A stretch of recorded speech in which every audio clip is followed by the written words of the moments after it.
Hi, I'm Danny from Tampa, Florida, and on behalf of Expert Village, I'm going to show you how to use and maintain an electric hand drill.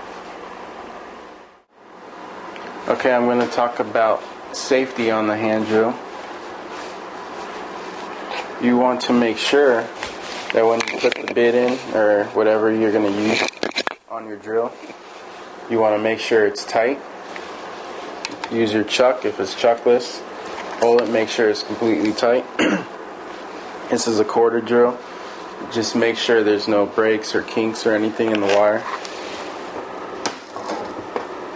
And if you're using a battery operated drill, just make sure it's fully charged and make sure that the bit is on there tight. And also you can use the air one.